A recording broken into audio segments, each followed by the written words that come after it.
¿Qué es el derecho a la consulta? El derecho a la consulta y el consentimiento libre, previo e informado es un derecho humano de las comunidades indígenas o tribales, el cual tiene su fundamento en el Convenio 169 de la Organización Internacional del Trabajo. Este convenio fue ratificado por México el 5 de septiembre de 1990 y después de la reforma constitucional en materia de derechos humanos, este convenio es vinculante para México. El derecho a la consulta y el consentimiento libre, previo e informado quiere decir que el Estado tiene la obligación de consultar, y no solamente de consultar, sino de buscar el consentimiento de las comunidades indígenas cuando realiza proyectos de inversión, proyectos de infraestructura que vayan a afectar la vida comunitaria, en el cual se les tiene que consultar de manera libre, de manera previa, de manera informada, de buena fe y sobre todo con el objetivo de llegar a acuerdos consensuados, ¿no? Respetando sus usos y costumbres y a través de un procedimiento acorde a los usos y a la forma de acordar de las comunidades. ¿Existe una experiencia previa en México del derecho a la consulta con comunidades indígenas? Hay experiencias, sin embargo, la mayoría son de experiencias donde las comunidades hacen valer su derecho a la consulta una vez que los proyectos fueron implementados. Para esto me gustaría brevemente definir en qué consiste, cuáles son estos elementos de la consulta para un poco pasar el tema de los casos, ¿no? El hecho de que la consulta y el consentimiento sea previo quiere decir básicamente que tiene que ser al momento de la concepción del proyecto. La mayoría de las consultas que se han realizado en México son una vez que ya se realizaron las manifestaciones de impacto ambiental, de viabilidad, se diseñó el proyecto y cuando la empresa quiere llegar a la comunidad, se hace la consulta. De acuerdo a la jurisprudencia de la Corte Interamericana, establece, sobre todo en el caso de Sayacu versus Ecuador, que esta consulta tiene que realizarse de manera continua con la comunidad. Es una comunicación, es un proceso participativo donde tiene que estar la empresa, el gobierno y la comunidad. Y tiene que participar en todas las etapas. Eso tiene que ver, tiene que ser libre en el sentido de que no tiene que haber presión por parte ni de las autoridades locales, ni de los agentes de la empresa o de agentes externos, que pueden ser trabajadores de la empresa, que presionen para que se consiga el consentimiento, ¿no? Y hay algo muy importante, que es que tiene que ser informada. ¿Qué quiere decir esto? Quiere decir que la información tiene que decir no solamente los beneficios, sino los perjuicios que va a acarrear a la comunidad, no solamente ambientales, sino culturales, ¿sí? Y esta información, la gran pregunta es, ¿quién da esa información? Como generalmente operan las empresas en México, y de acuerdo a la experiencia de PRODES en los casos que acompañan el Istmo de Tehuantepec, concretamente las eólicas, las empresas dan información de manera directa. La OIT establece que cuando hablamos de que la consulta tiene que ser informada, se refiere a que esta información tiene que ser completa, de tal forma que la comunidad de manera libre determine, sabiendo los perjuicios y los beneficios, si acepta o no la implementación de los proyectos. Y sobre todo hay un elemento importante, que es que tiene que ser de buena fe. ¿Qué quiere decir de buena fe? Quiere decir que tiene que ser encaminada a llegar a acuerdos.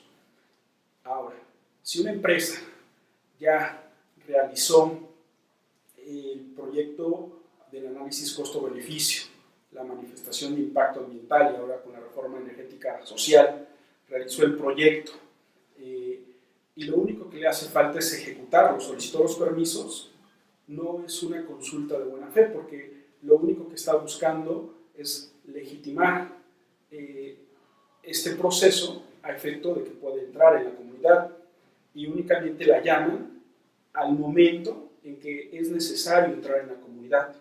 Entonces, en ese sentido tiene que ser de buena fe, y algo muy importante es que tiene que ser vinculante. Si la comunidad, pese a todos los requisitos que se siguieron, determinó libremente que ese pedazo de tierra lo quiere usar para actividades de cultivo, para actividades religiosas, para actividades propias de la comunidad, tendría que respetarse la decisión de la comunidad, y tendría en todo caso que respetar el Estado esta decisión, ¿no? Esas son las características de la consulta. Okay. ¿Cuáles son los casos relevantes del ejercicio de la consulta en México?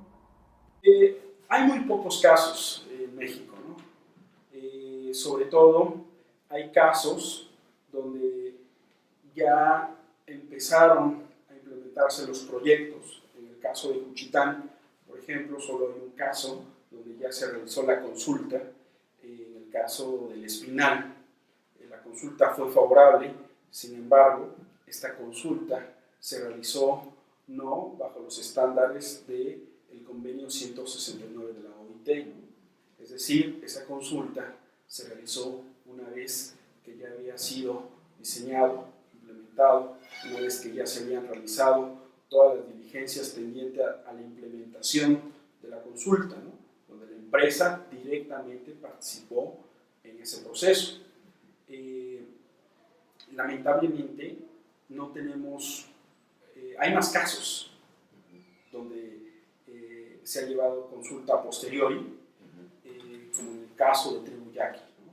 Es un caso emblemático en el cual se inicia el acueducto Independencia, ¿sí? Y debido a las gestiones que realiza la comunidad, se gana el amparo a efecto de que se realice la consulta, ¿no? Sin embargo, esta consulta pues se va a realizar o se está realizando una vez que ya entra en operación el acueducto, ¿no?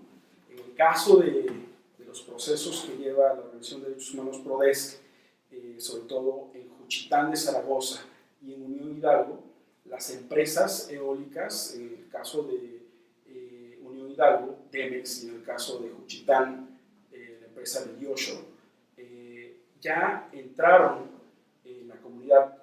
La empresa hizo aparentemente una consulta, pero fue una consulta persona por persona, ¿no?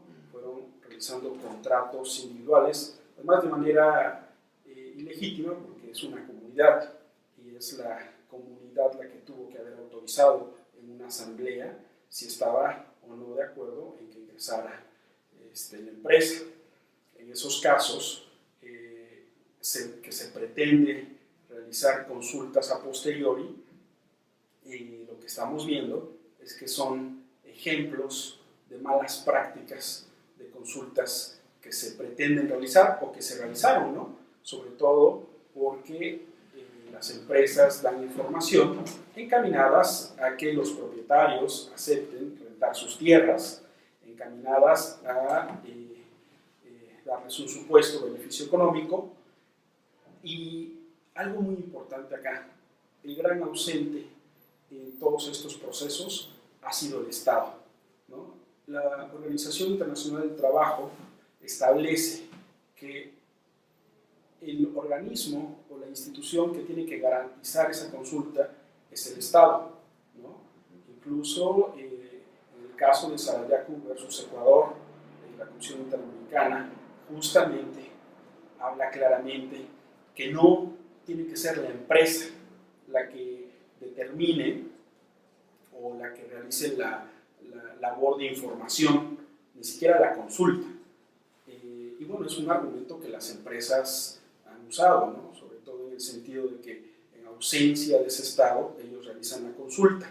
Sin embargo, es una consulta sesgada, sobre todo por el interés que tienen, ¿no? Con la reforma energética se pretende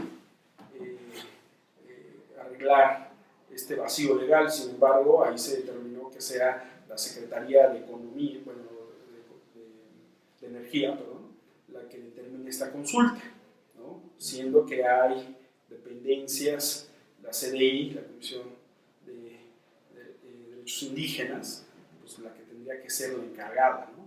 de realizar esta consulta.